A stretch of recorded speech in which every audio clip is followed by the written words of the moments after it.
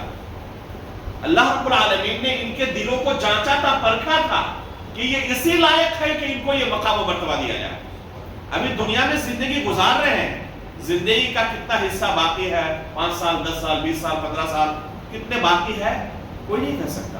ان میں سے بعض صحابہ اکرام نے اچھی خاصی عمر پائی. علی رضی اللہ تعالیٰ عنہ کی وفات کتنے میں ہوئی؟ 40 ہجری میں. اللہ کے رسول صلی اللہ علیہ وسلم کی وفات کے کتنے دن بعد؟ 30 سال کے بعد تقریباً. ایک لمبا عرصہ انہوں نے اس جنت کا پروانہ پانے کے بعد اس دنیا میں زندگی گزاری ہے.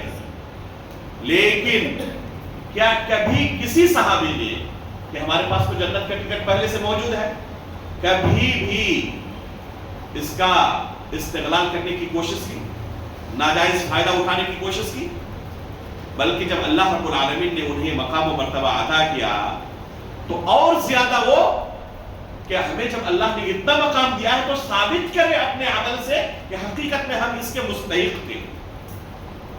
اس سے پہلے جتنا عمل کرتے تھے، ایک انسان کو جنت جانے کے لیے اللہ رب العالمین نے جن اعمال کا مکلف کیا ہے، دوسرے لوگ جس طرح عمل کرتے ہیں، جب ان کو جنت کی خوشخبری مل گئی نام لے کر تو اور زیادہ یہ ایکٹیو ہو گئے کہ ہم ثابت کریں اپنے عمل سے کہ حقیقت میں ہم اس کے مستحق تھے، ہمیں ایسے ہی فری میں یہ چیز نہیں ملی ہے. تو انہوں نے کبھی بھی اس کا ناجائز فائدہ نہیں اٹھایا، اپنے عمل سے آخری سانس تک ثابت کرتے رہے کہ واقعی وہ اس فضیلت کے مستحق تھے کہ ان کو جنت کا پروانہ عطا کیا جائے.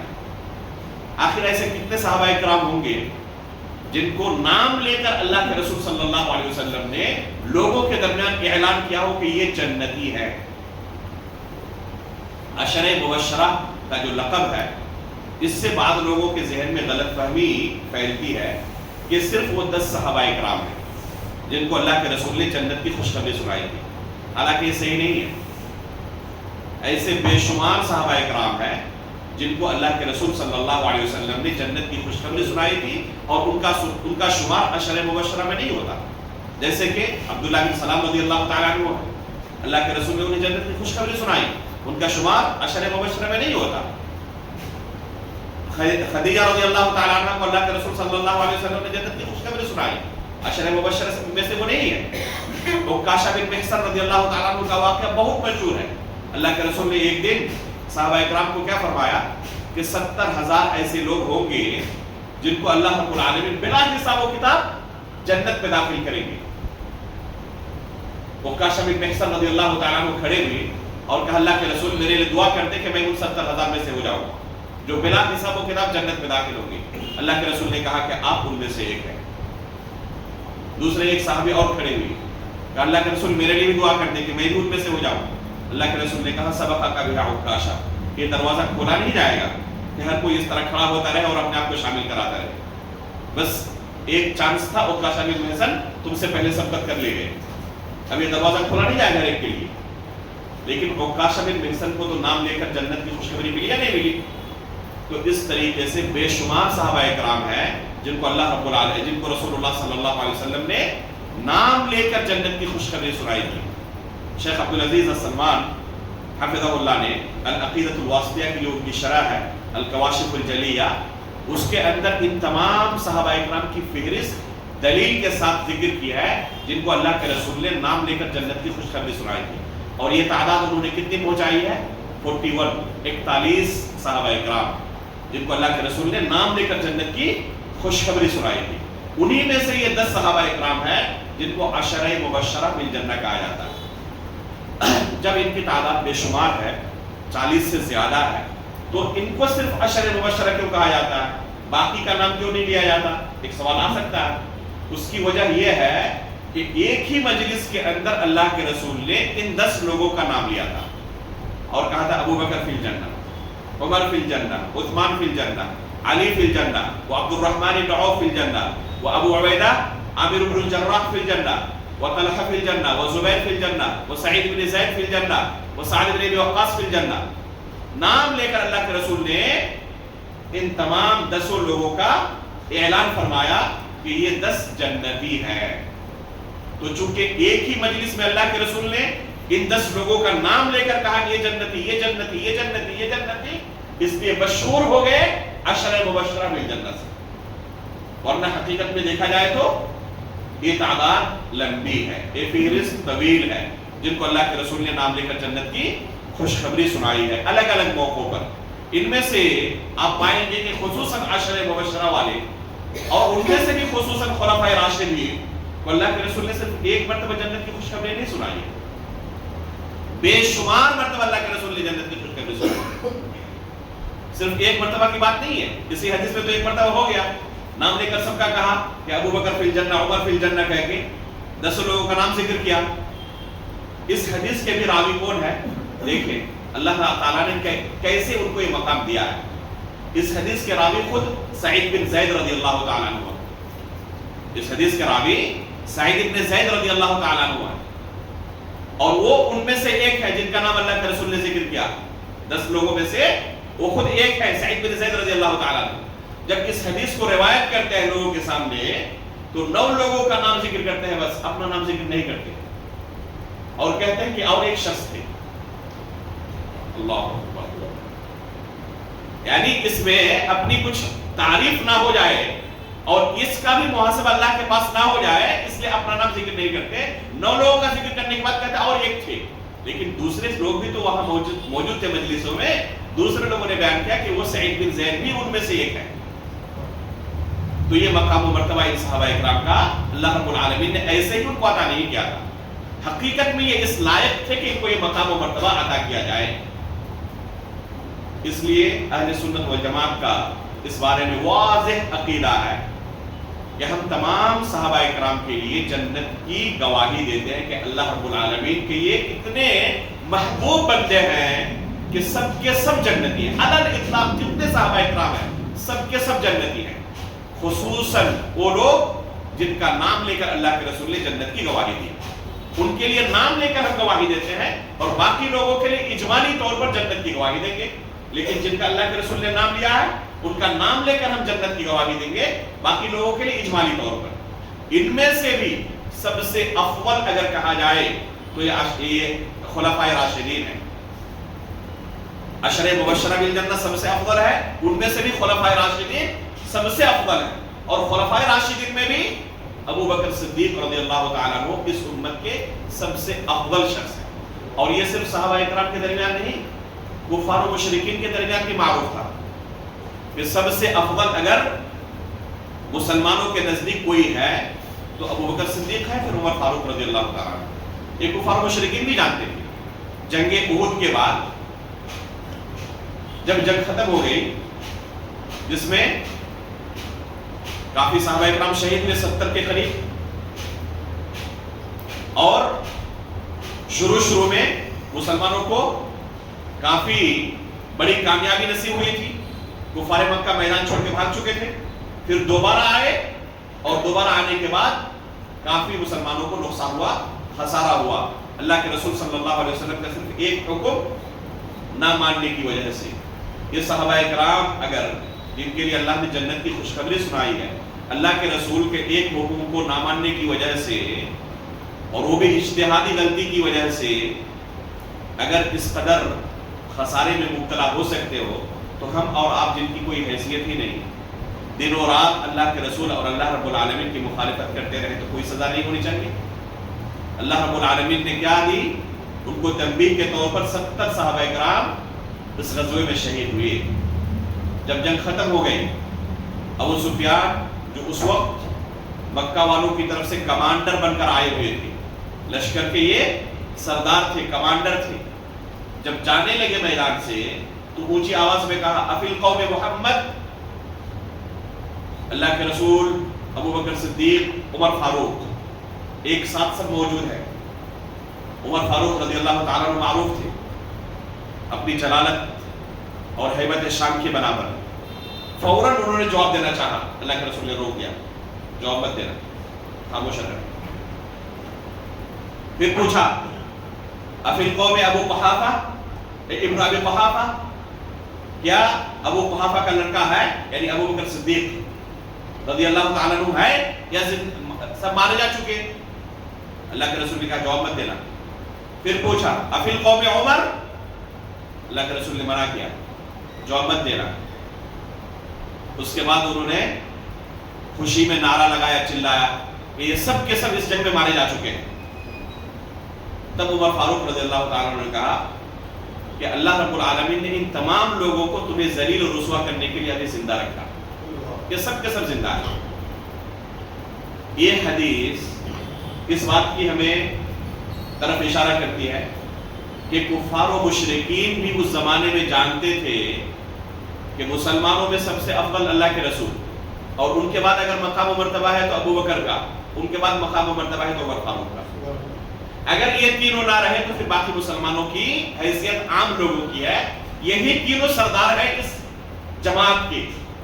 تو یہ صرف مسلمانوں کیا ہے نہیں، کفار و مشرکین بھی جانتے تھے کہ سب سے افضل اگر مسلمانوں میں کوئی ہے اللہ کے رسول ہے، اس کے بعد ابو بکر صدیق، اور اس کے بعد عمر فاروق رضی اللہ تعالیٰ. تو یہ مسلمانوں کا متفق عقیدہ ہے کہ اللہ کے رسول صلی اللہ علیہ وسلم کے بعد اگر اس دنیا میں سب سے افضل کوئی بندہ ہے تو وہ ابو بکر صدیق رضی اللہ تعالیٰ عنہ. ابو بکر صدیق رضی اللہ تعالیٰ عنہ نے سب سے پہلے اللہ کے رسول صلی اللہ علیہ وسلم کے ہاتھ پر اسلام قبول کیا بلا تردد. شروع سے اللہ کے رسول کے ساتھی تھے، دوست تھے، ہم عمر تھے تقریباً، اور قدم قدم پر اللہ کے رسول صلی اللہ علیہ وسلم کا ساتھ دیا. اللہ کے رسول صلی اللہ علیہ وسلم اپنی آخری زندگی میں فرماتے ہیں کہ جن کا میرے اوپر جس طرح کا بھی کوئی احسان تھا ہر ایک کا بدلہ میں نے چکا دیا ہے سوائے ابو بکر کے. ابو بکر کے احسان کا بدلہ میں نہیں چکا سکتا. اتنا احسان ہے ان کا میرے اوپر کہ یہ احسان چکانا میرے لیے ممکن نہیں ہے. یہ احسان اللہ رب العالمین ہی چکائیں گے. یہ ہے ابو بکر صدیق رضی اللہ تعالیٰ عنہ کا مقام مرتبہ. جو ان کے دل میں ایمان تھا، ان کے دل میں جو تصور تھا اللہ کے رسول اور اللہ رب العالمین کو لے کر، دوسرے لوگ اس مقام تک پہنچ ہی نہیں سکتے. جنگ تبوک کے موقع پر اللہ کے رسول صلی اللہ علیہ وسلم نے اعلان کیا کہ ابھی ہمیں ضرورت ہے تعاون کی. مسلمانوں کی تعداد کافی زیادہ ہے اور ہمارے پاس ساز و سامان کی کافی قلت ہے، اور جو دشمن ہے وہ انتہائی طاقتور ہے. لہذا اس موقع پر ہمیں سخت تعاون کی ضرورت ہے. جن کے پاس جو کچھ ہے حاضر کرو. عمر فاروق رضی اللہ تعالیٰ عنہ کہتے ہیں کہ جب بھی کوئی موقع آتا ہم کوشش کرتے ابو بکر صدیق سے آگے بڑھنے کی، لیکن کبھی بھی یہ ممکن نہیں ہوتا کہ ابو بکر صدیق سے آگے بڑھ جائے. جب اللہ کے رسول نے اس دن اعلان کیا کہ ہمیں تعاون کی ضرورت ہے تو میرے دل کے اندر اتنی خوشی ہوئی بیان نہیں کر سکتا. حد سے زیادہ مجھے خوشی ہوئی. کیوں خوشی ہوئی؟ دیکھیں یہ صحابہ اکرام کے دل، اگر کہیں پر ہمارے ساتھ اس طرح کا معاملہ ہو جائے اور کہیں پر اس طرح تعاون کی بات آئے تو اگر ہم سب سے مالدار ہو تو سب سے زیادہ پہلے ہم بھاگنے کی کوشش کریں گے کہ سب کوئی ہمیں ہی پکڑیں گے کہ ہمارے پاس سب سے پیسہ زیادہ. اور یہاں معاملہ کیا ہے؟ عمر فاروق کہتے ہیں کہ مجھے اتنی خوشی کہ میں بیان نہیں کر سکتا. کس لیے؟ اس لیے کہ اچھا خاصا اللہ رب العالمین نے آج مجھے مال و دولت سے نوازا تھا، اچھا خاصا مال میں پیش کر سکتا تھا.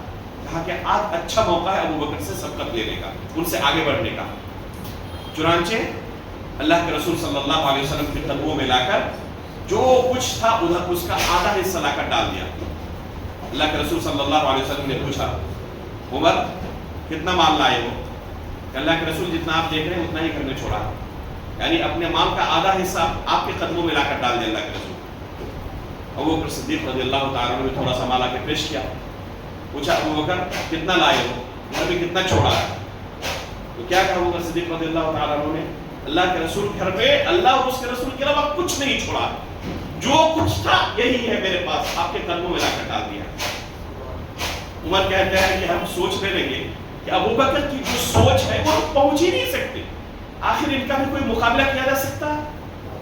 جن کی سوچ یہ ہو کہ ہمارے پاس جو کچھ ہے وہ ہم اللہ کے رسول کے لیے قربان کر دیں، تو آخر دوسرے لوگ یہ دل کہاں سے لائیں گے؟ تو یہ تھے ابو بکر صدیق رضی اللہ تعالیٰ عنہ جنہوں نے قدم قدم پر اللہ کے رسول کی تعاون کی، اللہ کے رسول صلی اللہ علیہ وسلم کا ساتھ دیا. عمر فاروق رضی اللہ تعالیٰ عنہ کے ساتھ ایک دن ابو بکر صدیق، اور یہ روایت صحیح بخاری کے اندر موجود ہے، آج ان صحابہ اکرام کے تعلق سے لوگ جھوٹی حدیثوں کو دلیل بنا کر تعام و تشریح کرتے ہیں، زبان درازی کرتے ہیں جھوٹی حدیثوں کا سہارا لے کر. اور یہاں پر دیکھیں اس حدیث کو، یہ صحیح بخاری کے اندر موجود ہے. عمر فاروق رضی اللہ تعالیٰ عنہ کے ساتھ ابو بکر صدیق رضی اللہ تعالیٰ عنہ کا ایک مسئلے میں اختلاف ہو گیا. ابو بکر صدیق رضی اللہ تعالیٰ عنہ نے انہیں کچھ کہہ دیا جس سے عمر فاروق رضی اللہ تعالیٰ عنہ ناراض ہو گئے. فوراً ان کو احساس ہوا کہ مجھے ان کے تعلق سے یہ بات نہیں کہنی چاہیے تھی. فوراً ان سے معافی طلب کرنے لگے، مجھے معاف کر دیں، آپ کو میں نے غلط کہہ دیا. عمر فاروق رضی اللہ تعالیٰ عنہ نے انکار کر دیا کہ میں معاف نہیں کروں گا. جب انہوں نے انکار کر دیا تو ابو بکر صدیق رضی اللہ تعالیٰ عنہ وہاں سے فوراً بھاگے اللہ کے رسول صلی اللہ علیہ وسلم کے پاس. جیسے ہی اللہ کے رسول صلی اللہ علیہ وسلم کے پاس ابھی حاضر ہو رہے ہیں، اللہ کے رسول دور سے دیکھ کر اپنے اس ساتھی، اپنے اس دوست کا چہرہ دیکھ کر اندازہ لگا لیتے ہیں کہ معاملہ آج گڑبڑ ہے. وَأَمَّا صَاحِبُكُمْ فَقَدْ غَامَرَ، صحیح بخاری کا لفظ ہے. اللہ کے رسول صرف دور سے دیکھ کر اپنے دوست کے دل کا حال جان لیتے ہیں اور کہتے ہیں وَأَمَّا صَاحِبُكُمْ فَقَدْ غَامَرَ. آج ابو بکر کا حال کچھ دوسرا ہے. کسی سے یقیناً کسی سے الجھ کر آ رہے ہیں، کسی سے لڑ کر آ رہے ہیں. اللہ کے رسول صلی اللہ علیہ وسلم کے پاس جا کر بیٹھ گئے اور کہنے لگے اللہ کے رسول، عمر کے ساتھ میری کچھ کہا سنی ہو گئی، میں نے انہیں کچھ سخت کہہ دیا، مجھے احساس ہوا کہ میں نے غلطی کر دی. ان سے معافی طلب کرنے لگا لیکن انہوں نے انکار کر دیا کہ میں معاف نہیں کروں گا آپ کو. اللہ کے رسول صلی اللہ علیہ وسلم کا چہرہ بگڑنے لگا. عمر فاروق رضی اللہ تعالیٰ عنہ اس طرف دوسری طرف فوراً انہیں احساس ہوا کہ میں نے یہ اچھا نہیں کیا. ابو بکر ہے، انہوں نے معافی بھی طلب کی پھر بھی میں نے انکار کر دیا، یہ تو بہت غلط ہو گیا میرے لیے، یہ میں نے اچھا نہیں کیا. فوراً بھاگے ابو بکر صدیق رضی اللہ تعالیٰ عنہ کے گھر، جا کے پوچھا اثما ابا بکر، کیا گھر میں ابو بکر موجود ہیں؟ کہا کہ نہیں ہے گھر میں، ادھر تو نہیں آئے. سمجھ گیا اگر یہاں نہیں ہے تو کہاں ہوں گے.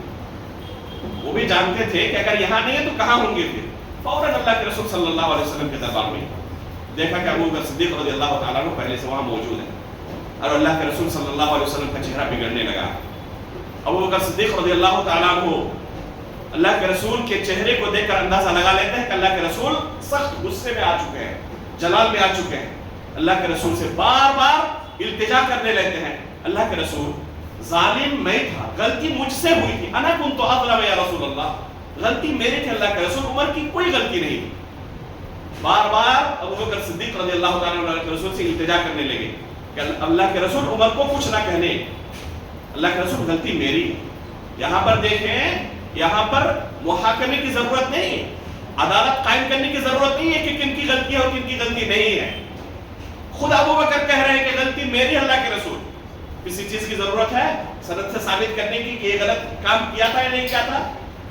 خود اقرار کر رہے ہیں کہ اللہ کے رسول غلطی میری ہے، بار بار کہہ رہے ہیں. اس کے باوجود اللہ کے رسول صلی اللہ علیہ وسلم کیا کہتے ہیں؟ اللہ کے رسول کا چہرہ بگڑ جاتا ہے اور کہتے ہیں کہ جب میں نے تمہارے سامنے دعوت پیش کی تھی، اسلام پیش کیا تھا، تم تمام لوگوں نے کہا تھا کہ آپ جھوٹ بول رہے ہیں. ابو بکر تھے جنہوں نے کہا کہ اللہ کے رسول آپ سچ بول رہے ہیں. تمام لوگوں نے میری مخالفت کی، ابو بکر نے میرا ساتھ دیا تھا. جب میرے پاس کوئی نہیں تھا، میرا ساتھ دینے والا کوئی نہیں تھا، یہ پہلے دن سے میرے ساتھ کھڑے رہے. اور آج جب بہت بڑی تعداد ہو چکی ہو تب تم آئے ہو، ابو بکر کے مقام تک تو پہنچ سکتے ہو. فَهَلْ أَنْتُمْ تَارِكُوا لِي صَاحِبِي، اللہ کے رسول اس جملے کو دہرائے.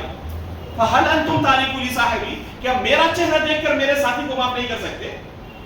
میری وجہ سے میرے ان صحابہ اکرام کو تم کچھ انہیں مارجن نہیں دے سکتے؟ تو یہ ہے اللہ کے رسول صلی اللہ علیہ وسلم کا فیصلہ. اگر صحیح سند سے بھی کوئی ثابت ہو کر دے کہ فلاں صحابی نے یہ کام کیا تھا، فلاں صحابی نے یہ کام کیا تھا، تب بھی ہم تسلیم نہیں کر سکتے اسے. اللہ کے رسول نے تسلیم نہیں کیا تو ہم کو تسلیم کر لیں؟ اللہ کے رسول نے کیا فرمایا؟ فَهَلْ أَنْتُمْ تَارِكُوا لِي صَاحِبِي، کیا میری وجہ سے میرے ان صحابہ اکرام کو نہیں بخش سکتے، میرے اس دوست کو بخش نہیں سکتے؟ تو اگر کسی صحابی سے کوئی غلطی سرزد ہو بھی جائے تو اللہ کے رسول کی وجہ سے ہمیں انہیں بخش دینا چاہیے اور اپنی زبان خاموش رہنی چاہیے. اور یہاں معاملہ کیا ہے؟ یہاں معاملہ یہ ہے کہ جھوٹی روایتوں کا سہارا لے کر ان صحابہ اکرام پر طعن و تشنیع کیا جاتا ہے. ابو بکر صدیق رضی اللہ تعالیٰ عنہ، عمر فاروق رضی اللہ تعالیٰ عنہ کی فضیلت کے بارے میں ان کے مقام و مرتبے کے لیے بیان کیا جائے گھنٹوں کی ضرورت ہے۔ چند ان کی سیرت میں سے جو اللہ کے رسول صلی اللہ علیہ وسلم نے ان کے لیے بیان فرمایا تھا، چند احادیث انشاءاللہ اسی مختصر وقت میں آپ کے سامنے بیان کروں گا۔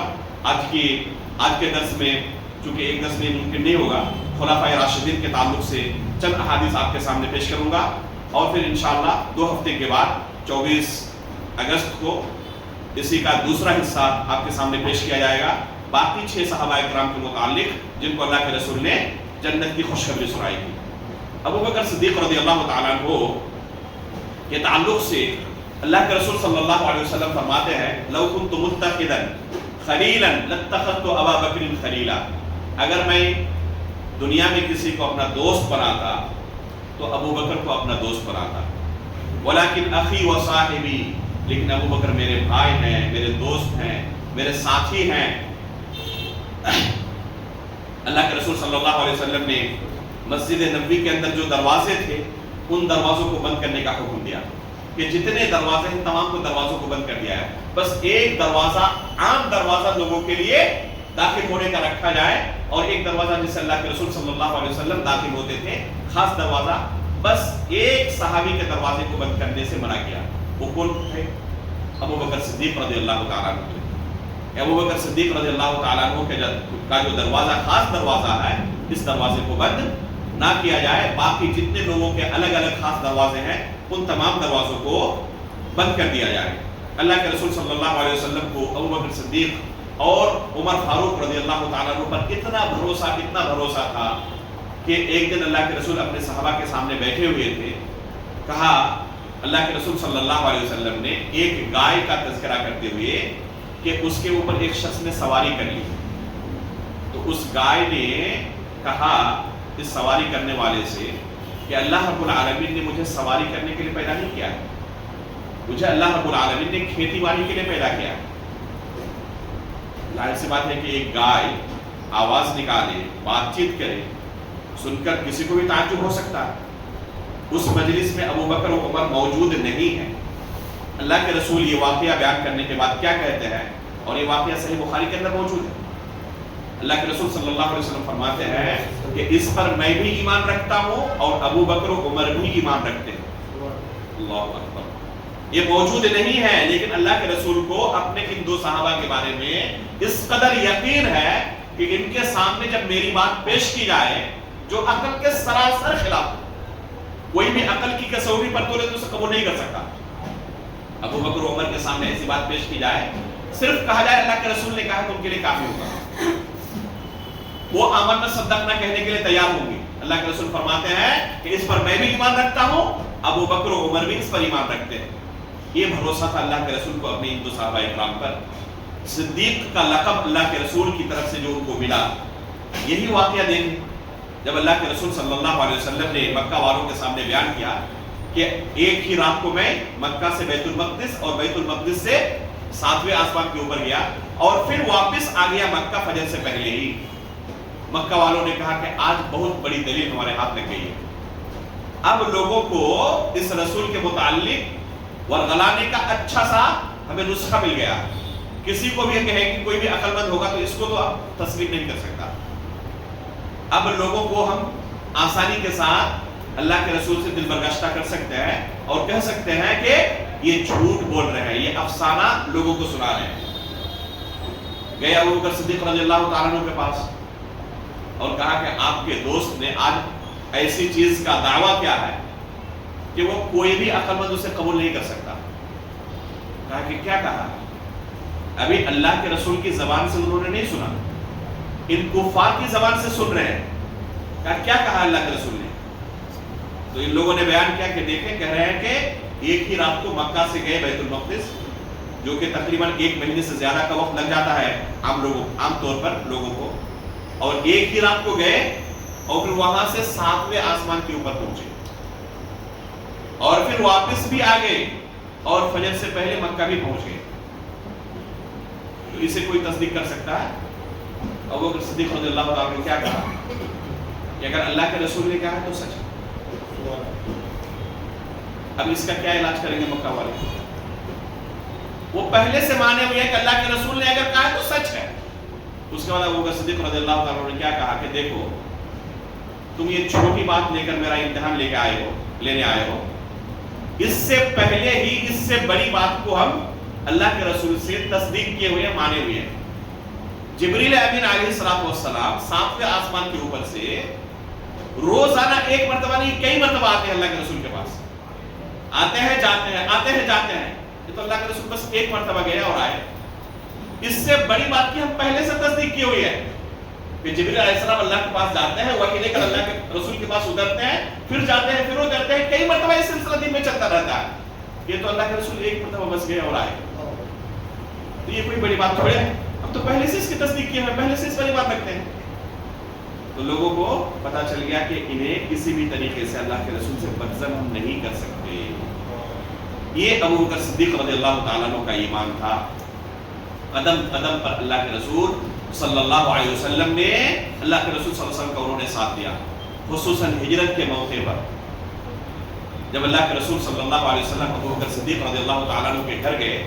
ایک دم دوپہر کا وقت تھا، عموماً ایسے وقت میں اللہ کے رسول نہیں جاتے تھے۔ جیسے ہی ابو بکر صدیق نے دیکھا کہ اللہ کے رسول سر جھکائے ہوئے تاکہ کسی کو پتہ نہ چل جائے کہ اللہ کے رسول آ رہے ہیں، سر جھکائے ہوئے اور کپڑا اوڑھے ہوئے آ رہے ہیں، تو کہا کہ یقیناً کوئی خاص بات ہوگی جس وجہ سے اللہ کے رسول اس وقت اس حالت میں ہمارے گھر آ رہے ہیں۔ پوچھا جب اللہ کے رسول جیسے پہنچے تو اللہ کے رسول نے کہا کہ مجھے تخلیہ چاہیے، یعنی اپنے تمام لوگوں کو دور چلے جائیں، بس ابو بکر سامنے رہے۔ تو اللہ کے رسول صلی اللہ علیہ وسلم نے ابو بکر صدیق نے کہا اللہ کے رسول باقی لوگ بھی آپ کے ہی اہل والے ہیں، یعنی ان کے سامنے کوئی راز کی بات نہیں رہے گی، کہہ سکتے ہیں یہ اپنے ہی لوگ ہیں سب۔ تو اللہ کے رسول صلی اللہ علیہ وسلم نے کیا کہا کہ اللہ رب العالمین کی طرف سے مجھے ہجرت کی اجازت مل گئی ہے۔ بس یہ اللہ کے رسول نے کہا کہ اللہ کی طرف سے مجھے ہجرت کی اجازت مل گئی ہے۔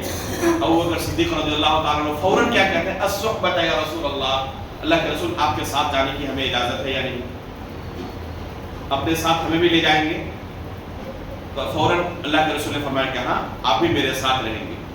عائشہ رضی اللہ تعالیٰ نے یہ حدیث روایت کرتی ہے اور کہتی ہے کہ اس دن مجھے پہلی بار پتا چلا کہ کوئی خوشی میں اس قدر رو سکتا ہے جس طرح میں نے اپنے والد کو روتے ہوئے دیکھا۔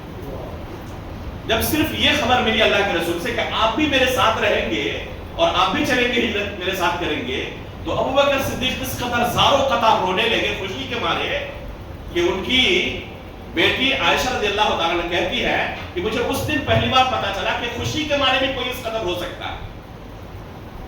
تو یہ تھا ابو بکر صدیق رضی اللہ تعالیٰ عنہ۔ غار میں پہنچے، پہلے کہ اللہ کے رسول میں صاف کر دیتا ہوں، اس کے بعد آپ اندر تشریف لائے، کہیں ایسا نہ ہو کہ کوئی موذی جانور ہو اور آپ کو تکلیف پہنچا دے۔ جہاں پر کوئی سوراخ وغیرہ تھا اسے بھر دیا، لیکن ایک سوراخ کے لیے کوئی چیز ایسی نہیں ملی جو اس کو رکھ سکے اور اس سوراخ کو بند کیا جا سکے۔ ابو بکر صدیق رضی اللہ تعالیٰ عنہ نے اپنا پیر وہاں پر رکھ دیا تاکہ وہاں سے کوئی موذی جانور آ کر اللہ کے رسول کو کاٹ نہ لے۔ اللہ کے رسول کو اس کے بعد آواز دی کہ اللہ کے رسول تشریف لائے۔ اللہ کے رسول صلی اللہ علیہ وسلم تشریف لائے اور ابو بکر صدیق رضی اللہ تعالیٰ عنہ کے سر گود پر سر رکھ کر سو گئے، اور اسی دوران ایک بچھو آ کر ان کے پیر میں ڈنک مار دیا۔ اس کا زہر اتنا تیز تھا کہ ابو بکر صدیق اپنی آنکھوں پر کنٹرول نہیں کر سکے اور آنکھوں سے آنسو جاری ہو گئے۔ اس کے باوجود اتنا گوارا نہیں کہ اللہ کے رسول کے نیند میں خلل واقع ہو جائے، لیکن آنکھوں سے آنسو گرتے ہوئے اللہ کے رسول کے چہرے پر جیسے گرا، فوراً اللہ کے رسول بیدار ہو گیا اور کہا کہ کیا معاملہ؟ اتنا بھی انہیں گوارا نہیں تھا کہ اللہ کے رسول کو تکلیف پہنچے۔ کہا کہ اس طرح بچھو نے شاید ڈنک مار دیا ہے۔ تو یہ ابو بکر صدیق رضی اللہ تعالیٰ عنہ تھے جو اللہ کے رسول کے ساتھ سفر ہجرت میں شامل رہے۔ قرآن کریم کے اندر اللہ رب العالمین نے اس واقعے کو بیان کیا ہے۔ ثانی اثنین اذ ہما فی الغار، صحابہ اکرام میں سے زید رضی اللہ تعالیٰ عنہ کا نام صراحت کے ساتھ قرآن میں آیا ہے، لیکن ابو بکر صدیق رضی اللہ تعالیٰ عنہ کا تذکرہ قرآن میں کئی جگہ پہ آیا ہے، صراحت کے ساتھ نہیں، صفت کے ساتھ، اور وہاں پر واضح ہے کہ یہ صفت ابو بکر صدیق رضی اللہ تعالیٰ عنہ کے لیے ہی ہے، جیسے کہ یہ آیت ہے ثانی اثنین اذ ہما فی الغار. تمام علماء کا اس بارے میں اجماع ہے کہ یہاں ثانی اثنین سے مراد ابو بکر صدیق اور اللہ کے رسول صلی اللہ علیہ وسلم ہیں. یہی دونوں غار میں تھے، ان کے علاوہ کوئی غار میں نہیں تھے. اللہ کے رسول صلی اللہ علیہ وسلم سے اس قدر محبت تھی اور اللہ کے رسول کو بھی اپنے اس صحابے سے اس قدر محبت تھی. جب اللہ کے رسول کو پوچھا کہ اللہ کے رسول دنیا میں سب سے محبوب آپ کے نزدیک کون ہے، تو فرمایا عائشہ. کہا کہ ہم مردوں میں سے پوچھنا چاہتے ہیں، عورتوں میں سے نہیں. تو کہا کہ ان کے والد محترم یعنی ابو بکر صدیق رضی اللہ تعالیٰ عنہ. پوچھا ان کے بعد کون ہے، کہا کہ ان کے بعد عمر فاروق رضی اللہ تعالیٰ عنہ. اور پھر کئی لوگوں کا اس کے بعد نام ذکر کیا، لیکن صراحت کے ساتھ دو لوگوں کا نام ملتا ہے. اللہ کے رسول صلی اللہ علیہ وسلم کے پاس ایک شخص آیا اور پوچھنے لگا اللہ کے رسول قیامت کب قائم ہوگی. انس بن مالک رضی اللہ تعالیٰ عنہ اس حدیث کے راوی ہیں اور اس حدیث کے اندر ہمارے لیے بہت بڑا درس ہے. خواتین بھی غور سے سنیں. اللہ کے رسول کے پاس ایک شخص آ کر کیا پوچھتے ہیں، متی الساعۃ یا رسول اللہ، اللہ کے رسول قیامت کب قائم ہوگی. تو اللہ کے رسول نے پوچھا ماذا اعددت لها، قیامت کے لیے آپ نے تیاری کیا کی ہے. یعنی یہ سوال اہم نہیں کہ قیامت کب قائم ہوگی، اس سے اہم سوال یہ ہے کہ قیامت کے لیے ہماری تیاری کیا ہے. اس لیے کہ ایک شخص کی اگر آج وفات ہو جائے اور قیامت 1,00,000 سال کے بعد ہو، اسے کوئی فائدہ ہوگا؟ وہ تو دنیا سے گزر چکے. تو جس کی وفات ہو گئی اس کے لیے قیامت صغریٰ قائم ہو گئی. اللہ کے رسول نے کہا اصل یہ چیز ہے کہ تم نے قیامت کے لیے کیا تیاری کی ہے، اس پر فوکس کرو. کب قیامت قائم ہوگی اس پر تمہیں بہت زیادہ دھیان دینے کی ضرورت نہیں ہے، کیونکہ انسان اپنی وفات کے بارے میں جانتا نہیں کب اس کی وفات ہوگی، لیکن ہوگی ضرور. اس دنیا سے اسے رخصت ضرور ہونا ہے، قیامت قائم ضرور ہوگی. اس شخص نے جواب میں کیا کہا، اللہ کے رسول بہت زیادہ تو میرے پاس کوئی عمل نہیں ہے، کوئی تیاری نہیں ہے، البتہ ایک عمل میرے پاس ہے جو قابل ذکر ہے. وہ کیا؟ میں اللہ اور اس کے رسول سے محبت کرتا ہوں. میں اللہ سے اور اس کے رسول سے محبت کرتا ہوں. تو اللہ کے رسول نے کہا انت مع من احببت، جس کے ساتھ آپ کی محبت ہے قیامت کے دن انہی کے ساتھ آپ رہو گے. انس بن مالک رضی اللہ تعالیٰ عنہ اس حدیث کا راوی ہے. فرماتے ہیں کہ اسلام قبول کرنے کے بعد سب سے زیادہ ہم صحابہ اکرام کو اگر خوشی حاصل ہوئی تھی کبھی تو اس حدیث کو سن کر ہوئی تھی. اس کے بعد کہتے ہیں کہ اس لیے کہ ہم اللہ سے، اس کے رسول سے اور ابو بکر و عمر سے محبت کرنے والے ہیں. انس بن مالک رضی اللہ تعالیٰ کیا کہتے ہیں، اللہ سے، اس کے رسول سے اور ابو بکر و عمر سے محبت کرنے والے ہیں. اس لیے مجھے پوری امید ہے کہ انشاءاللہ جنت میں انہی کے ساتھ رہوں گا. گرچہ آگے بڑھاتے ہیں، گرچہ ان کی طرح ہمارے اعمال نہیں ہیں، ہمارے اعمال ان سے کافی کم ہیں، لیکن چونکہ ان کے ساتھ ہماری محبت ہے اس لیے ابو بکر و عمر جہاں پر رہیں گے ہم بھی وہاں پر رہیں گے. عمر فاروق رضی اللہ تعالیٰ عنہ کو جب خنجر مارا گیا، وفات ہو گئی، عبداللہ بن عباس رضی اللہ تعالیٰ عنہ بیان کرتے ہیں کہ میں نے ایک شخص کو سنا عمر فاروق رضی اللہ تعالیٰ عنہ کی تعریف کرتے ہوئے، حد درجہ تعریف کی عمر فاروق رضی اللہ تعالیٰ عنہ کی. اس کے بعد کیا بیان کیا کہ میں نے اللہ کے رسول کو ہمیشہ یہ کہتے ہوئے سنا ہے، انا و ابو بکر و عمر.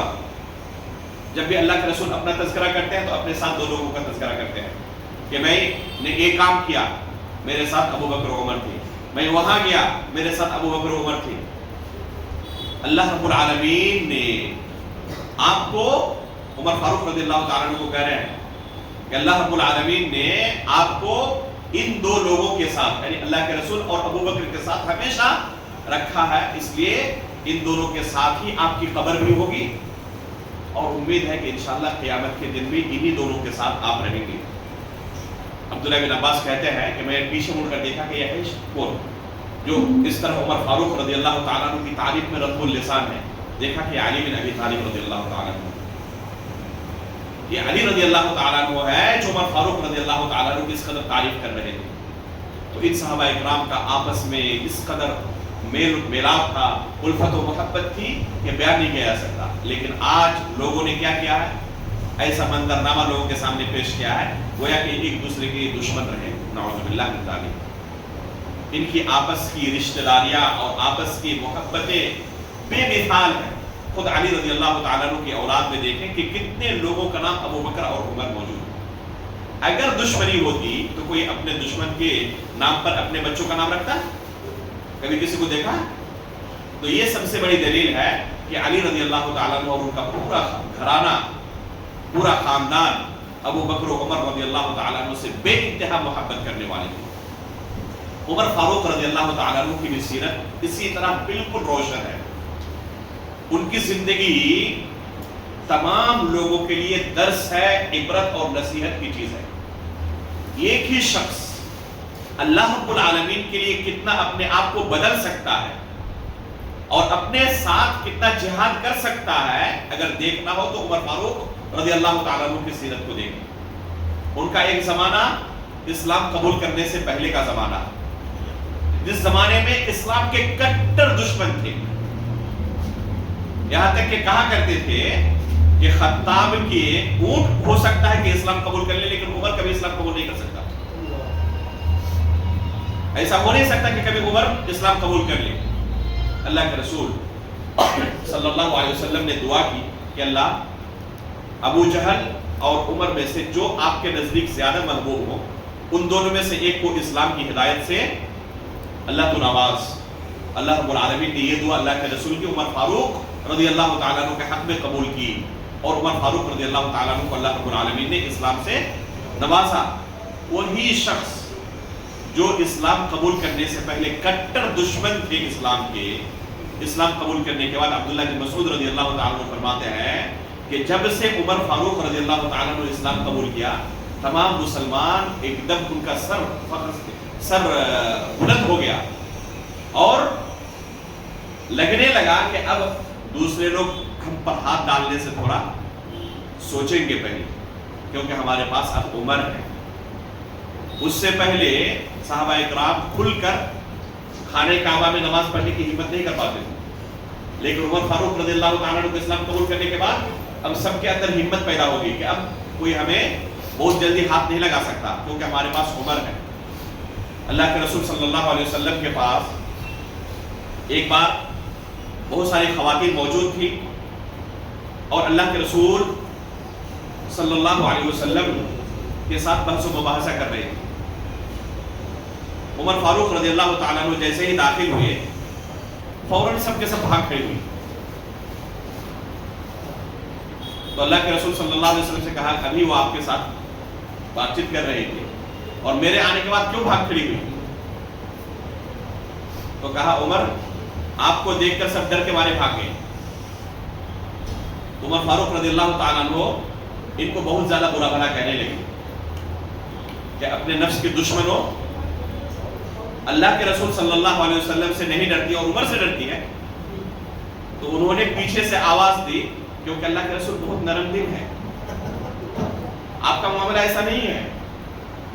تو اللہ کے رسول صلی اللہ علیہ وسلم نے کہا کہ عمر ایک چیز بتاؤں، جس راستے سے آپ چلتے ہیں نا شیطان اپنا راستہ بدل لیتا اور اس راستے سے شیطان نہیں چلتا. تو یہ عمر فاروق رضی اللہ تعالیٰ عنہ کی ہیبت تھی کہ شیطان بھی عمر فاروق رضی اللہ تعالیٰ عنہ سے ڈرتا تھا. وہی شخص اپنے آپ کو اس قدر بدل لیتے ہیں اللہ کے رسول صلی اللہ علیہ وسلم کے لیے. ان کی بیٹی اللہ کے رسول صلی اللہ علیہ وسلم کی حفصہ رضی اللہ تعالیٰ عنہ کیا ہے؟ زوجہ محترمہ ام المؤمنین حفصہ رضی اللہ تعالیٰ عنہ. اللہ کے رسول صلی اللہ علیہ وسلم کے ساتھ کسی معاملے کو لے کر، نان و نفقہ کو لے کر کچھ مسئلہ پیدا ہوتا ہے اور اللہ کے رسول ناراض ہو کر ایلا کر لیتے ہیں 1 مہینے تک کے لیے. ایلا کا مطلب کیا ہے کہ 1 مہینے تک قسم کھا لی اللہ کے رسول نے اپنی بیویوں سے دور رہنے کے لیے. مدینے میں افواہ پھیل گئی کہ اللہ کے رسول نے اپنی بیویوں کو طلاق دے دیا. عمر فاروق رضی اللہ تعالیٰ عنہ جب سنے کہ اللہ کے رسول صلی اللہ علیہ وسلم نے اپنی بیویوں کو طلاق دے دیا ہے، جس حالت میں تھے اپنے کپڑے کو گھسیٹتے ہوئے بھاگے اللہ کے رسول کے گھر، اپنے گھر سے. اللہ کے رسول صلی اللہ علیہ وسلم گھر پہنچے، دیکھا کہ اللہ کے رسول بالا خانے میں موجود ہے اور دربان گیٹ پر موجود ہے اللہ کے رسول کے. آواز دی کہ اللہ کے رسول صلی اللہ علیہ وسلم سے اجازت طلب کرے میرے لیے، میں آپ کے پاس آنا چاہتا ہوں اور آپ سے بات چیت کرنا چاہتا ہوں. دربان رباح رضی اللہ تعالیٰ عنہ تھے، اللہ کے رسول کے چہرے کی طرف دیکھتے ہیں کہ اللہ کے رسول کے پاس بھی آواز پہنچ رہی ہے عمر کی. اللہ کے رسول کا کیا ری ایکشن ہے، اجازت دیتے ہیں نہیں دیتے؟ اللہ کے رسول کی طرف سے کوئی ری ایکشن نہیں ملا. تو دربار بھی خاموش رہا، کچھ نہیں کہا جواب میں. پھر دوبارہ عمر فاروق رضی اللہ تعالیٰ عنہ دربار سے کہا اللہ کے رسول سے میرے لیے اجازت طلب کریں، میں آنا چاہتا ہوں. پھر دربار نے اللہ کے رسول کے چہرے کی طرف دیکھا، کوئی ری ایکشن نہیں ملا، خاموش رہے. تیسری مرتبہ عمر فاروق رضی اللہ تعالیٰ عنہ نے کہا کہ شاید اللہ کے رسول یہ سوچ رہے ہیں کہ میں اپنی بیٹی کی طرفداری کرنے کے لیے اللہ کے رسول کے پاس آیا ہوں کہ میری بیٹی کو آپ نے کیوں طلاق دے دی. مدینے میں افواہ پھیل گئی تھی کہ اللہ کے رسول نے طلاق دے دی. شاید اللہ کے رسول یہ سوچ رہے ہیں کہ میں اپنی بیٹی کی طرفداری کرنے کے لیے اور اپنی بیٹی کے معاملے میں اللہ کے رسول سے بات کرنے کے لیے آیا ہوا ہوں، اس لیے اللہ کے رسول شاید مجھے اجازت نہیں دے رہے. اللہ کے رسول سے کہیں اگر اجازت دے تو ابھی اپنی بیٹی کی گردن مار دوں گا. میں اپنی بیٹی کی طرفداری کرنے کے لیے نہیں آیا ہوں، اس لیے آیا ہوں کہ اللہ کے رسول کو تکلیف پہنچی، اور اللہ کے رسول کو تکلیف پہنچے تو ہمارا دل کیسے قرار پا سکتا ہے. اس وجہ سے میں بے قرار ہوں، چاہتا ہوں کہ اللہ کے رسول کے پاس پوری دیر بیٹھوں اور آپ کے چہرے پر مسکراہٹ دوبارہ واپس لاؤں. بس اس وجہ سے میں اللہ کے رسول سے ملنا چاہتا ہوں. اللہ کے رسول نے کہا کہ عمر کو اوپر بلا لو. عمر فاروق رضی اللہ تعالیٰ عنہ گئے اور کوشش میں لگے رہے کہ اللہ کے رسول کے چہرے پر مسکراہٹ آ جائے، یہاں تک کہ کامیاب ہو گئے. اللہ کے رسول صلی اللہ علیہ وسلم مسکرانے لگے، تب وہاں سے رخصت ہوئی. وہی شخص جو اسلام قبول کرنے سے پہلے اس قدر کٹر تھے، اسلام قبول کرنے کے بعد اللہ کے رسول صلی اللہ علیہ وسلم کے لیے ہمیشہ جان قربان کرنے کے لیے تیار رہتے، بلکہ دوسروں کی جان لینے کے لیے تیار رہتے. اللہ کے رسول کے پاس ہوتے، کبھی بھی دیکھتے کہ کوئی شخص اسلام کے تعلق سے، اللہ اور اس کے رسول کے تعلق سے کسی طرح کی کوئی بیان نہیں کر رہا ہے، فوراً اللہ کے رسول سے کہتے دعنی اضرب عنق ھذا المنافق یا رسول اللہ. اللہ کے رسول بس اشارہ کرے مجھے، اس منافق کی گردن مار دیتا ہوں. میں ہمیشہ تیار رہتے. یہ کس وجہ سے ہے؟ صرف غیرت ایمانی کی وجہ سے. اس قدر غیرت سے بھرے ہوئے تھے عمر فاروق رضی اللہ تعالیٰ عنہ، حد درجہ غیرت مند. اللہ کے رسول صلی اللہ علیہ وسلم ایک دن سناتے ہیں کہ میں جنت میں، اللہ کے رسول نے دو صحابہ کرام کا تذکرہ کیا، جنت میں جا رہا ہوں تو دیکھ رہا ہوں کہ میرے سامنے قدموں کی آہٹ ہے، اور یہ قدموں کی آہٹ بلال رضی اللہ تعالیٰ عنہ کی. کس وجہ سے؟ پوچھا بلال سے، وہ کہا کہ اللہ کے رسول جب میں وضو میرا ٹوٹ جاتا ہے تو فوراً وضو کرتا ہوں، اور وضو کرنے کے بعد 2 رکعت نماز ادا کرتا ہوں. تو یہ سبب تھا بلال رضی اللہ تعالیٰ عنہ کو ہمیشہ باوضو رہنے، اور وضو کبھی ٹوٹ جائے تو وضو کرنے کے بعد تحیۃ الوضو ادا کرنے کی وجہ سے اللہ نے انہیں مقام و مرتبہ عطا کیا تھا کہ اللہ کے رسول صلی اللہ علیہ وسلم نے جنت میں ان کے قدموں کی آہٹ سنی. پھر اللہ کے رسول بیان کرتے ہیں کہ ایک گھر دیکھا میں نے، وہاں پر ایک خاتون موجود تھی. پوچھا کہ یہ کن کا گھر ہے؟ کہا کہ عمر فاروق رضی اللہ تعالیٰ عنہ کا ایک گھر جنت کے اندر. اللہ کے رسول صلی اللہ علیہ وسلم فرماتے ہیں کہ میں داخل ہونا چاہ کے دیکھیں اس گھر کے اندر. پھر مجھے خیال آیا کہ عمر بہت غیرت مند ہے، گھر میرا اور مجھ سے پہلے کوئی داخل ہو جائے. اللہ کے رسول کہتے ہیں کہ اس غیرت کا خیال کرتے ہوئے میں نے قدم پیچھے کھینچ لی اور داخل نہیں ہوا. تو عمر فاروق رضی اللہ عنہ کہتے ہیں اغار علیک یا رسول اللہ، اللہ کے رسول غیرت مند تو ہوں لیکن آپ کے معاملے میں غیرت کروں یہ کیسے ہو سکتا ہے؟ آپ داخل ہو جائے تو مجھے کچھ اسی وجہ سے میرے دل میں کچھ ہو، ایسا ہو ہی نہیں سکتا. تو یہ عمر فاروق رضی اللہ تعالیٰ عنہ تھے جن کے بارے میں اللہ کے رسول صلی اللہ علیہ وسلم نے ایک موقع پر نہیں کئی موقعوں پر جنت کی خوشخبری سنائی. ابو موسیٰ اشعری رضی اللہ تعالیٰ عنہ کہتے ہیں کہ اللہ کے رسول ایک دن باغ میں بیٹھے ہوئے تھے اور کہا کہ ابھی ایک شخص داخل ہوگا وہ جنتی ہے. کون داخل ہوئے؟ ابو بکر صدیق رضی اللہ تعالیٰ عنہ. کہا کہ اسے جنت کی خوشخبری سناؤ. آئے، کہا کہ اللہ کے رسول نے آپ کو جنت کی خوشخبری سنائی. پھر کہا کہ ابھی ایک شخص اور داخل ہوں گے، وہ جنتی ہیں، انہیں جنت کی خوشخبری سناؤ. کون داخل ہوئے؟ عمر فاروق رضی اللہ تعالیٰ عنہ داخل ہوئے. پھر عثمان غنی رضی اللہ تعالیٰ عنہ داخل ہوئے، اللہ کے رسول نے انہیں بھی جنت کی خوشخبری سنائی اور کیا کہا، علی بلوى تصیبہ، کہ عثمان رضی اللہ تعالیٰ عنہ بھی جنتی ہے لیکن ان کی زندگی میں مصیبتیں آئیں گی اور انہیں مصیبتوں کا سامنا کرنا پڑے گا۔ تو اللہ کے رسول نے ان تینوں صحابہ اکرام کو جنت کی خوشخبری سنائی، خصوصاً عثمان غنی رضی اللہ تعالیٰ عنہ کے متعلق کیا کہا کہ انہیں مصیبتوں کا سامنا کرنا پڑے گا۔ اللہ کے رسول صلی اللہ علیہ وسلم احد پہاڑی پر کھڑے ہیں، آپ کے ساتھ ابوبکر صدیق ہے، عمر فاروق ہے اور عثمان غنی رضی اللہ تعالیٰ عنہ۔ پہاڑ لرزنے لگا، اللہ کے رسول فرماتے اثبت یا احد فإن علیک نبی وصدیق وشہیدان، اثبت یا احد، اے احد اپنی جگہ پر برقرار رکھ، مت ہل، ابھی تمہارے اوپر ایک نبی، ایک صدیق اور 2 شہید کھڑے ہیں۔ نبی اللہ کے رسول تھے، صدیق ابوبکر صدیق ہے، اور یہ 2 شہید کون ہیں؟ ایک عمر فاروق رضی اللہ تعالیٰ عنہ اور دوسرے عثمان غنی رضی اللہ تعالیٰ عنہ۔ ان دونوں کو اللہ کے رسول صلی اللہ علیہ وسلم نے اپنی زندگی کے اندر ہی یہ خوشخبری سنا دی تھی کہ ان کو شہادت کی موت نصیب ہوگی۔ عمر فاروق رضی اللہ تعالیٰ عنہ دعا کرتے تھے، اللہ مجھے شہادت کی موت نصیب فرما اور مدینے کے اندر موت نصیب فرما۔ صحابہ کرام تعجب کرتے تھے کہ یہ کیسے ممکن ہو سکتا ہے کہ مدینے کے اندر موت نصیب ہو اور وہ بھی شہادت کی؟ تو مدینے کے اندر یہ تو دور دور تک آثار نظر نہیں آتے کہ کبھی مستقبل میں جنگ ہو سکتی ہے، اس لیے کہ مدینہ اسلامی کنٹری ہو چکا ہے عمر فاروق رضی اللہ تعالیٰ عنہ کے زمانے میں، یہاں تک کہ جو یہود تھے ان تمام کو بھی عمر فاروق رضی اللہ تعالیٰ عنہ نے کھدیڑ دیا تھا اور سب کو باہر کر دیا تھا، کسی ایک کو مدینے کے اندر رہنے کی اجازت نہیں دی تھی۔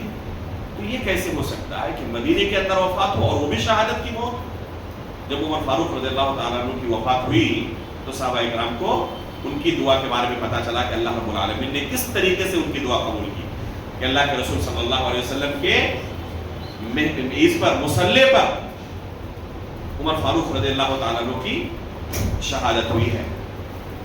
ان تینوں کی قبریں اللہ کے رسول کی، عمر فاروق کی اور ابوبکر صدیق رضی اللہ تعالیٰ عنہ کی ایک جگہ پہ ہے، اور تینوں ایک ساتھ قیامت کے دن اللہ رب العالمین کے سامنے حاضر ہوں گے۔ عثمان غنی رضی اللہ تعالیٰ عنہ کی فضیلت بے شمار ہے، انہوں نے جو کچھ ان کا اللہ رب العالمین کی طرف سے دیا ہوا مال تھا اسلام کے راستے میں دل کھول کر خرچ کیا۔ اللہ رب العالمین نے جو کچھ ان کو مال و متاع سے نوازا تھا بھرپور اسلام کی خدمت میں انہوں نے اس مال کا خرچ کیا، اور اللہ کے رسول صلی اللہ علیہ وسلم نے جب بھی کسی مال کا مطالبہ کیا عثمان غنی رضی اللہ تعالیٰ عنہ نے تردد نہیں کیا۔ جیسے اسرا کے موقع پر، غزوہ تبوک کے موقع پر، ابھی جیسے تھوڑی دیر پہلے ہم نے کہا کہ عمر فاروق رضی اللہ تعالیٰ عنہ نے آدھا مال، ابوبکر صدیق رضی اللہ تعالیٰ عنہ نے اپنا پورا مال پیش کر دیا، عثمان غنی رضی اللہ تعالیٰ عنہ نے 100 اونٹ تعاون کے طور پر پیش کیا، اور صرف اونٹ نہیں، اس کے ساتھ مکمل ساز و سامان کے ساتھ جن چیزوں کی ضرورت ایک مجاہد کو پڑ سکتی ہے، تمام ساز و سامان کے ساتھ 100 اونٹ اللہ رب العالمین کے راستے میں خرچ کیا۔ اس زمانے میں 100 اونٹ، آج کے زمانے میں اگر سمجھنا ہونا تو آپ کہہ سکتے ہیں BMW کار 100 کوئی اللہ کے راستے میں صدقہ کر دے۔ کوئی تصور کر سکتا ہے آج کے زمانے میں کہ کسی کے پاس مال ہو اور 100 BMW انہوں نے اللہ کے راستے میں صدقہ کر دیا کہ اسے اللہ رب العالمین کے دین کی خدمت کے لیے استعمال کیا جائے۔ اللہ کے رسول صلی اللہ علیہ وسلم نے عمر ممبر سے اتر رہے تھے، عثمان غنی رضی اللہ تعالیٰ عنہ کے لیے کہا ما اضر عثمان ما عمل بعد اليوم، آج کے بعد عثمان اگر ایک عمل بھی نہ کرے تب بھی انہیں نقصان نہیں پہنچ سکتا، ان کے لیے جنت پکی ہے، آج کے بعد ایک عمل بھی اگر عثمان نہ کرے تب بھی ان کو کوئی نقصان نہیں ہوگا۔ پھر اللہ کے رسول نے اعلان کیا کہ ابھی مزید ہمیں تعاون کی ضرورت ہے، ابھی بھی جو ہماری ضرورت ہے پوری نہیں ہوئی ہے۔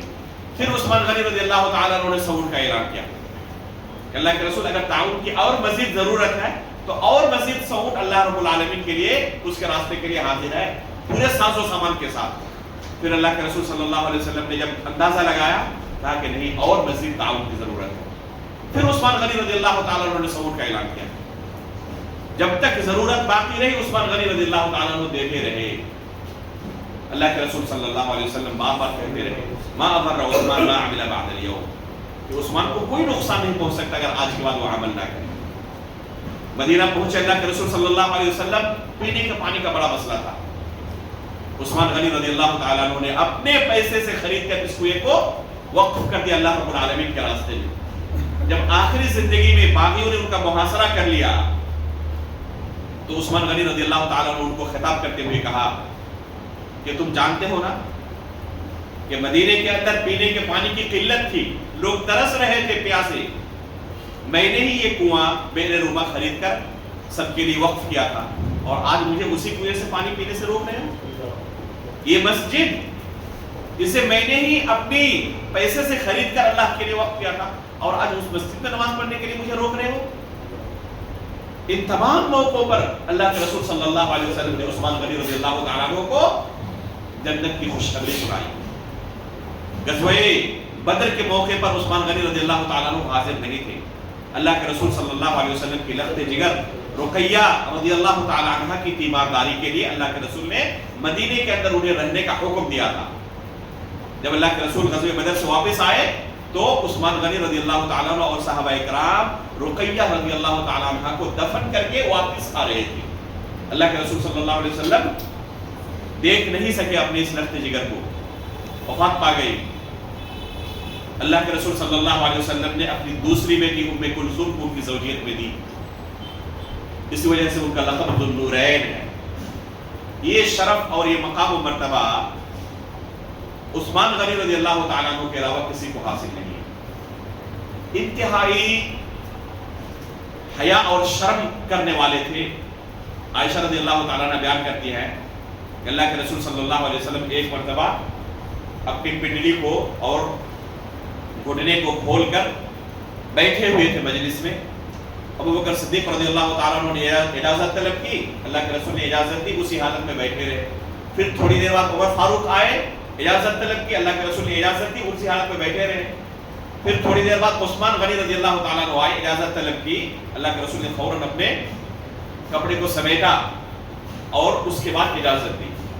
جب سب چلے گئے تو عائشہ رضی اللہ تعالیٰ عنہ کہتی ہیں اللہ کے رسول والد محترم آئے، آپ اسی حال میں بیٹھے رہے، عمر آئے اسی حال میں بیٹھے رہے، لیکن جیسے عثمان آئے فوراً اپنے کپڑے کو آپ نے سمیٹ لیا، اس کے بعد اجازت دی ان کو۔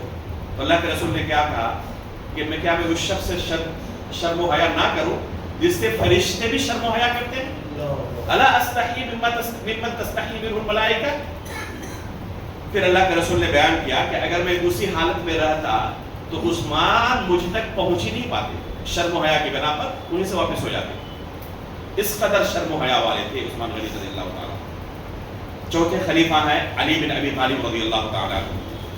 بالاجماع یہ چوتھے خلیفہ، اس پر اجماع قائم ہو چکا ہے، افضلیت کے اعتبار سے بھی اور خلافت کے اعتبار سے بھی یہی ترتیب ہے۔ سب سے افضل ابو بکر ہیں، اس کے بعد عمر فاروق، اس کے بعد عثمان غنی، اس کے بعد علی بن ابی طالب رضی اللہ تعالیٰ عنہ۔ خلافت میں بھی ان کا یہی درجہ ہے کہ سب سے پہلے خلیفہ ابو بکر صدیق، اس کے بعد عمر فاروق، اس کے بعد عثمان غنی، اس کے بعد علی بن ابی طالب رضی اللہ تعالیٰ عنہ۔ علی بن ابی طالب رضی اللہ تعالیٰ عنہ سب سے پہلے اللہ کے رسول کے ہاتھ پر اسلام قبول کرنے والے۔ جیسے ہی اللہ کے رسول صلی اللہ علیہ وسلم نے ان کے سامنے اسلام پیش کیا بغیر کسی تردد کے، صرف 10 سال عمر تھی اس وقت علی رضی اللہ تعالیٰ عنہ کی۔ 10 سال کا ایک بچہ کس طرح آج کل کھیل رہا ہوتا ہے سڑک میں، کچھ ہوش و حواس اسے نہیں ہوتا، علی رضی اللہ تعالیٰ عنہ شروع سے اللہ کے رسول صلی اللہ علیہ وسلم کی تربیت میں تھے۔ پوری زندگی خود اللہ کے رسول نے ان کی تربیت کی ہے، علی رضی اللہ تعالیٰ عنہ کی۔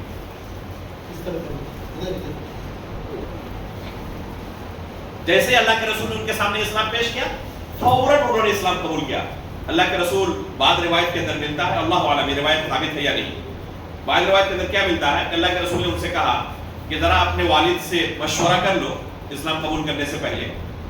تو انہوں نے جواب میں کیا کہا کہ اللہ رب العالمین نے جب مجھے پیدا کیا تھا تو اللہ رب العالمین نے میرے والد سے مشورہ کیا تھا کہ میں آج اللہ رب العالمین پر ایمان لاؤں، اس کے رسول پر ایمان لاؤں تو اپنے والد سے جا کے مشورہ کروں۔ اللہ عالم یہ روایت ثابت ہے یا نہیں، لیکن ان کی سیرت میں یہ روایت مورخین ذکر کرتے ہیں۔ علی رضی اللہ تعالیٰ عنہ بھی اللہ کے رسول صلی اللہ علیہ وسلم کے داماد ہیں، اور سب سے چہیتی بیٹی فاطمہ رضی اللہ تعالی عنہ کے شوہر ہیں. ان کے دونوں لخت جگر کو اللہ کے رسول صلی اللہ علیہ وسلم نے جنت کی خوشخبری سنائی اور جنت کے بچوں کے سردار ان کو قرار دیا. اللہ کے رسول صلی اللہ علیہ وسلم کی انتہائی محبوب یہ دونوں صحابی. غزوہ تبوک کے موقع پر جب اللہ کے رسول نکلنے لگے تو علی رضی اللہ تعالیٰ عنہ کو کہا کہ آپ مدینے میں رکیں گے, آپ ہمارے ساتھ نہیں جائیں گے. کہنے لگے اللہ کے رسول ان عورتوں کے درمیان اور بچوں کے درمیان مجھے چھوڑ کے جا رہے ہیں, دوسرے صحابہ اکرام جہاد کے لیے آپ کے ساتھ نکل رہے ہیں اور مجھے ان عورتوں کے درمیان اور بچوں کے درمیان چھوڑ کے جا رہے ہیں. تو اللہ کے رسول نے ان کو تسلی دی اور کہا انت منی بمنزلۃ ہارون بن موسیٰ الا انہ لا نبی بعدی, کہ آپ کو غم کی ضرورت نہیں ہے.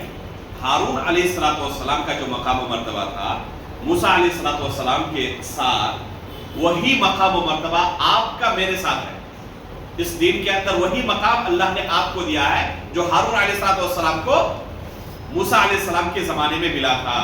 لیکن مسئلہ یہ ہے کہ ہمارے بعد اور کوئی دنیا میں نبی آنے والے نہیں.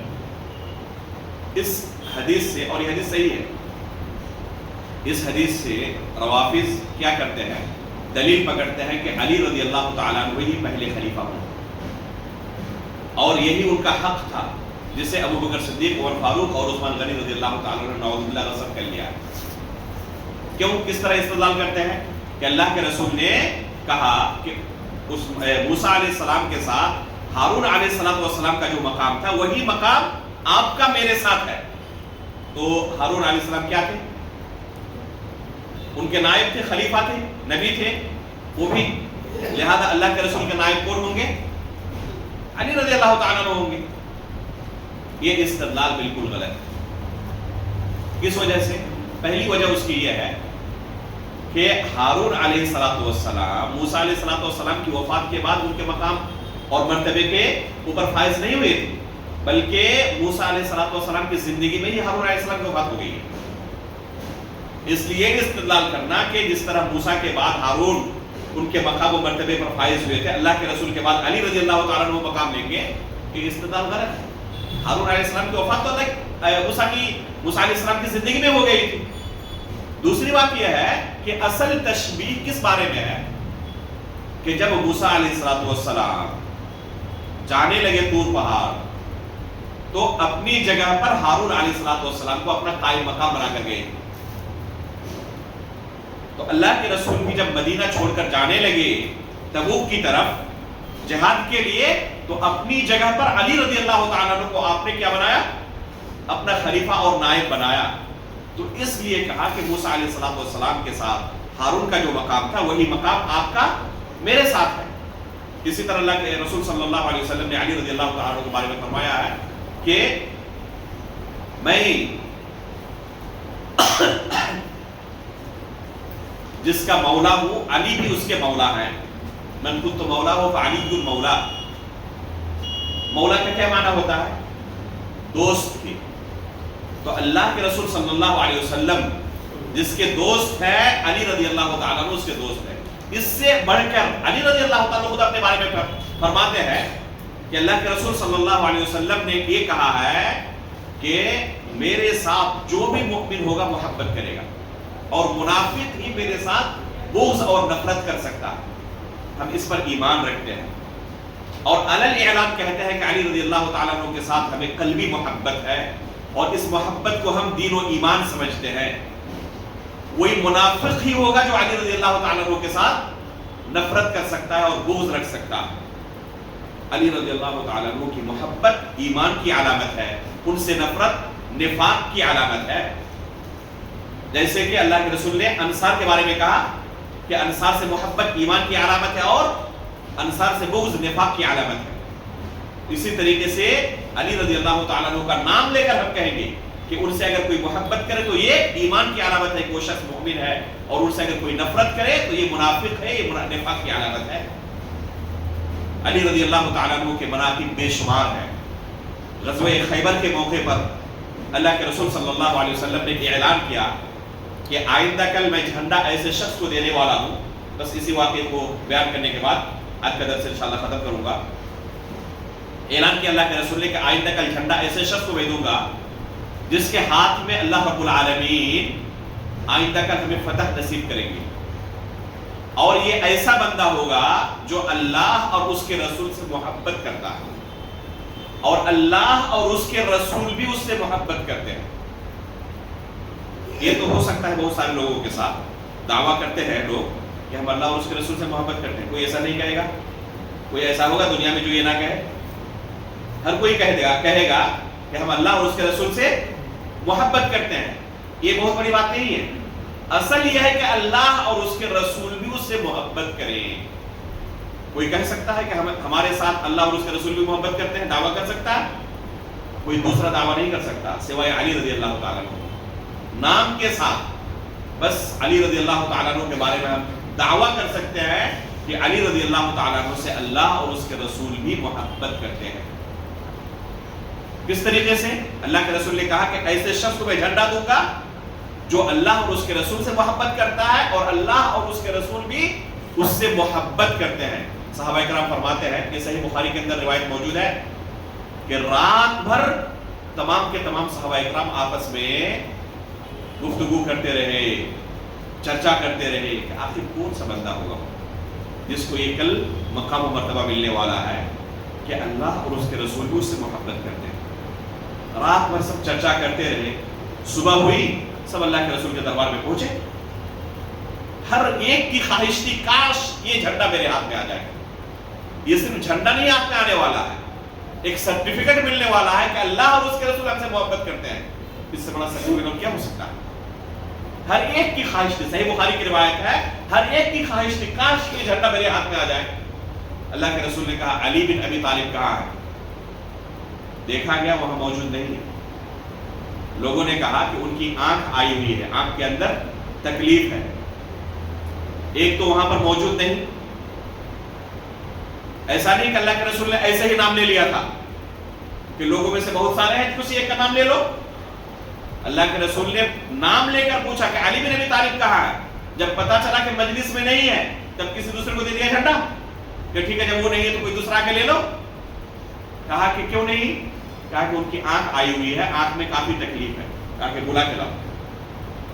اللہ کے رسول صلی اللہ علیہ وسلم نے جب یہ بات کہی تھی کہ وہ اللہ اور اس کے رسول بھی اس سے محبت کرتے ہیں تو اللہ کے رسول کے ذہن میں نام فکس تھا یا نہیں تھا؟ فکس تھا کہ یہ کون ہے۔ ایسا نہیں کہ علی رضی اللہ تعالیٰ موجود نہیں تو کسی دوسرے کو جھنڈا دے دے۔ کہا کہ بلا کے لاؤ جہاں پر ہے۔ لائے گئے، آنکھ میں کافی شدید تکلیف تھی، اللہ کے رسول نے دعا کی اور بالکل پہلے کی طرح ہو گئے، گویا کہ کوئی تکلیف تھی ہی نہیں۔ پھر ان کے ہاتھ میں اللہ کے رسول نے جھنڈا تھمایا۔ یہ شرف اور یہ مقام و مرتبہ کہ اللہ اور اس کے رسول کسی سے محبت کرے، یہ معمولی مقام و مرتبہ۔ علی رضی اللہ تعالیٰ عنہ کی فضیلت میں جو احادیث آئی ہوئی ہے بے شمار ہے، بلکہ بعض سلف صالحین کہا کرتے تھے کہ کسی دوسرے صحابی کی فضیلت میں اتنی احادیث نہیں آئی ہوئی ہے جتنی احادیث علی رضی اللہ تعالیٰ عنہ کی فضیلت میں آئی ہوئی ہے۔ البتہ یہ الگ بات ہے کہ ان میں سے بے شمار حدیث ضعیف اور موضوع قسم کی ہے، من گڑت حدیث ہے، لیکن بہت ساری احادیث بالکل صحیح بخاری اور صحیح مسلم کے اندر موجود ہے۔ جیسے جو احادیث آپ کے سامنے ہم نے بیان کی یہ سب کے سب صحیح احادیث ہیں۔ یہ حدیث جو آخر میں ہم نے بیان کی یہ صحیح بخاری کے اندر موجود ہے، اور علی رضی اللہ تعالیٰ عنہ کی شان اس سے کہیں زیادہ اعلیٰ و ارفع ہے کہ ان کی فضیلت بیان کرنے کے لیے ہمیں جھوٹی حدیثوں کا سہارا لینا پڑے۔ صحیح حدیثیں اتنی بے شمار ہے کہ ہمیں جھوٹی حدیثوں کی کوئی ضرورت ہے ہی نہیں۔ یہ چار صحابہ کرام ہیں جن کو خلفائے راشدین کہا جاتا ہے، جن کے بارے میں اہل سنت والجماعت کا یہ عقیدہ ہے کہ اس امت کے اندر اللہ کے رسول صلی اللہ علیہ وسلم کے بعد سب سے افضل شخص یہی چاروں لوگ ہیں، ابو بکر صدیق، عمر فاروق، عثمان غنی اور علی بن ابی طالب رضی اللہ تعالیٰ عنہ۔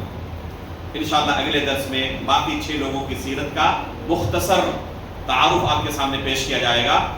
عبد الرحمن بن عوف رضی اللہ تعالیٰ عنہ، ابو عبیدہ عامر بن الجراح رضی اللہ تعالیٰ عنہ، سعد بن ابی وقاص رضی اللہ تعالیٰ عنہ، سعید بن زید رضی اللہ تعالیٰ عنہ اور طلحہ اور زبیر رضی اللہ تعالیٰ عنہ۔ ان 6 صحابہ اکرام کی سیرت کا مختصر تعارف اگلے درس میں پیش کیا جائے گا، اور بہت انٹرسٹ ہے ان کی سیرت میں، بڑا یعنی کوئی شخص ان کی سیرت پڑھتا رہے